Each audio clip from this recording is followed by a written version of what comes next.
buenas a todos. Hoy vamos a hablar en este webinar sobre la fatiga durante el entrenamiento. Así que voy a compartir pantalla un segundito y empezaremos.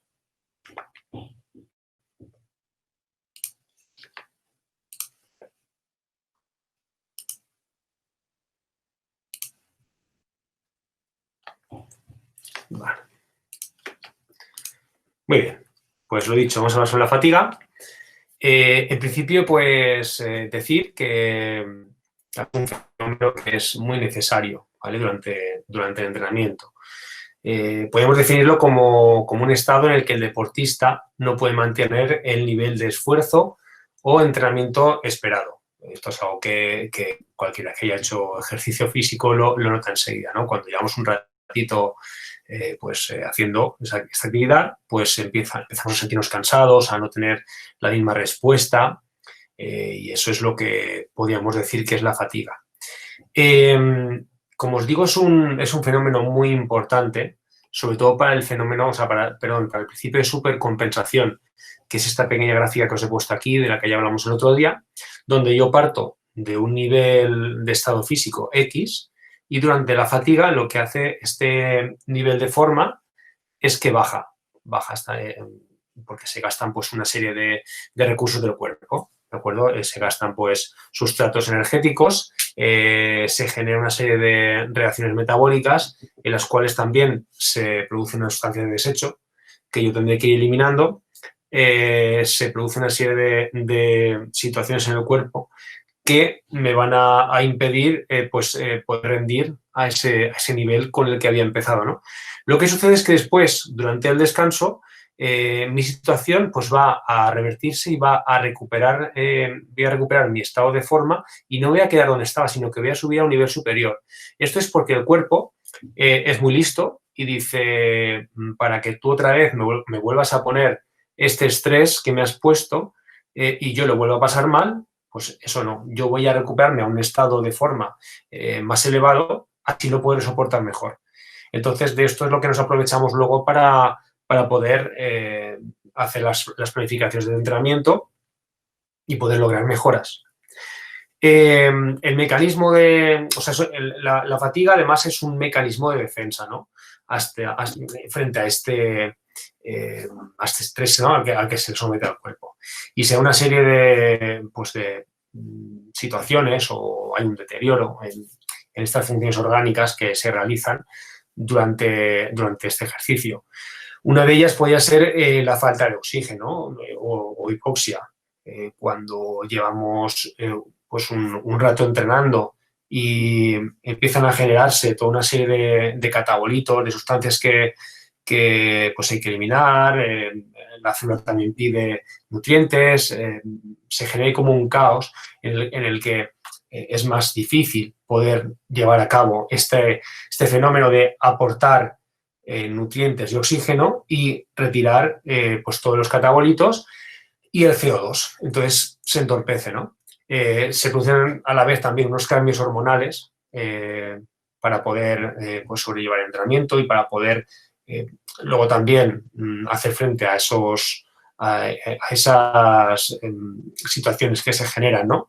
A nivel fisiológico, poder drenar toda esa porquería, ¿no? Entre comillas, que generamos, pues tiene que haber unos cambios hormonales que puedan permitirlo, a la vez que también los va a haber porque hay unas alteraciones térmicas, ¿no? La temperatura del cuerpo sube y entonces, pues, a nivel de hipófisis se disparan hormonas que afectan, bueno, que tienen relación con la tiroides, con las suprarrenales, y entonces empieza a generarse ahí todo un compendio, ¿no? de generar estas hormonas que van a regular todo ese flujo sanguíneo y esa tensión arterial a la hora de poder realizar el ejercicio físico, y que no tiene otra función que ser tanto termorreguladoras para que nuestra temperatura no esté demasiado, y además, pues, como sudamos, como eliminamos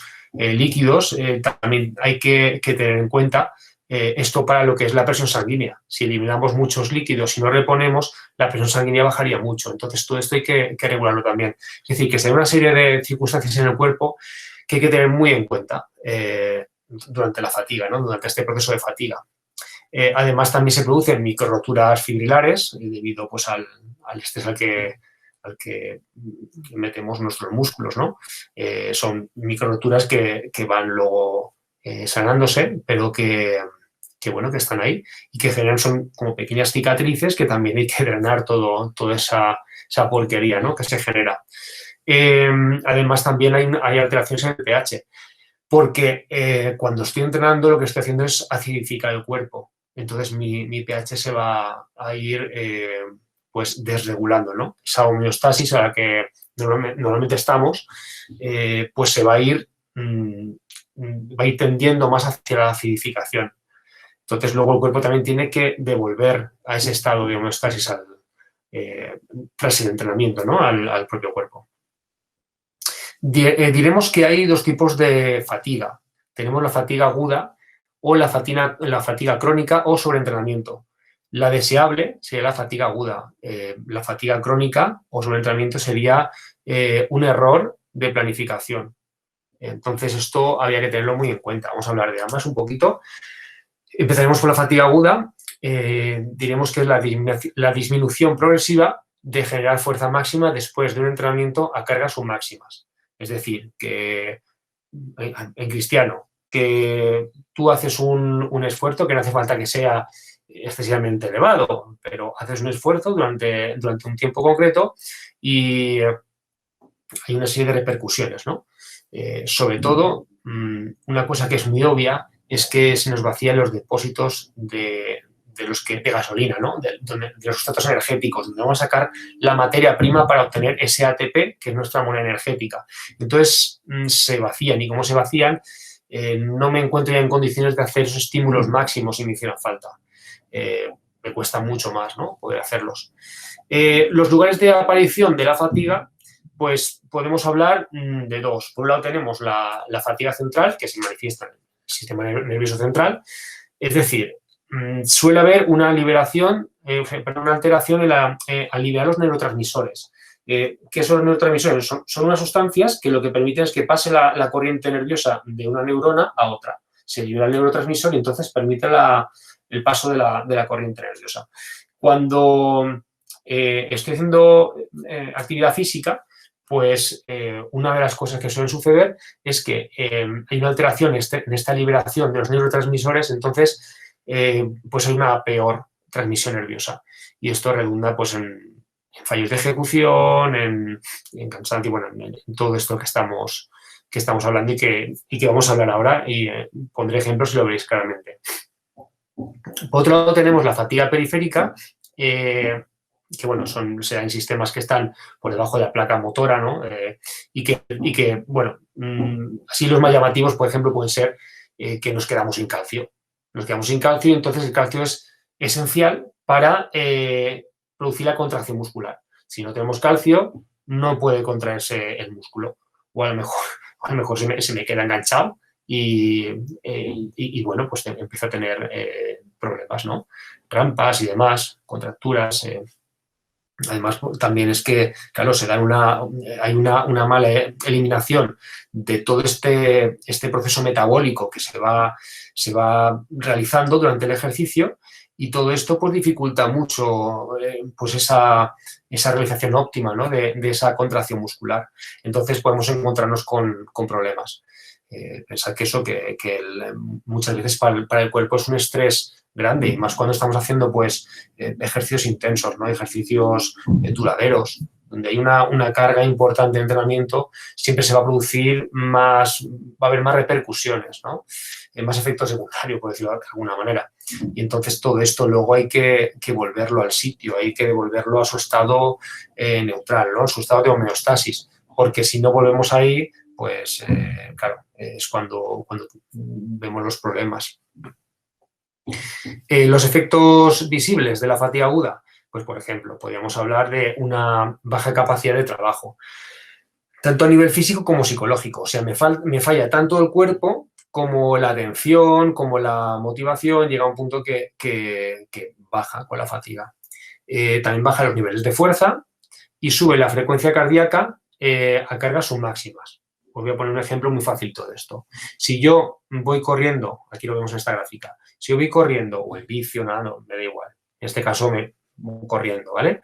Voy corriendo a 5 minutos el kilómetro, un ritmo continuo, durante 45 minutos, por ejemplo. 5 minutos el kilómetro. Cuando yo empiezo, mis pulsaciones van a estar aquí. Y conforme se vaya empezando a manifestar esa fatiga, mis pulsaciones van a empezar a aumentar. Como veis aquí en la gráfica. Incluso puede llegar a un momento en el que mis pulsaciones puedan llegar a sobrepasar ese umbral anaeróbico y ya sabéis que cuando entro en aerobiosis, la acidificación se manifiesta, bueno, se crece exponencialmente en el cuerpo porque no soy capaz de eliminar toda esa acidosis que provoco. Entonces, lo que quiere decir la fatiga es eso, que yo a lo mejor digo, uy, tendría que ir a 160 pulsaciones y sin embargo, ahora voy a 170. ¿Por qué? Ya, es que ibas 40 minutos corriendo, al mismo ritmo, sí, pero 40 minutos corriendo y se ha producido una fatiga en tu cuerpo. Entonces, una de los efectos visibles es que esa frecuencia cardíaca sube. Otra cosa es que empeora la recuperación, cuesta más recuperarse, porque hay mucha más cantidad de porquería dentro del cuerpo que hay que ir drenando, ¿no? Que hay que ir devolviendo todo al sitio. Baja la coordinación y sube los errores técnicos. Si habéis ido a esquiar, es muy fácil de ver. Por la mañana estamos más o menos bien y por la tarde de repente empezamos a caernos y no sabemos por qué. Pues llevas todo el día esquiando, a lo mejor tampoco te has hidratado bien, al final se dan una serie de errores técnicos que son debidos a esta fatiga, ¿no? Y luego, por otro lado, podemos hablar de la fatiga crónica o sobreentrenamiento.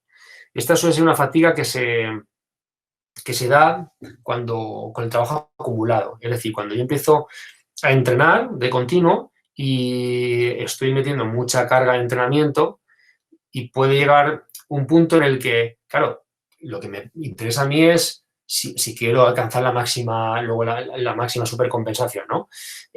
Sería, pues, llegar hasta un punto en el que mi fatiga sea notable, pero justo antes de alcanzar ese sobreentrenamiento. Es como un umbral en el cual, si no me lo paso, luego puedo remontar, ir hacia arriba y alcanzar un nivel de estado de forma buenísimo.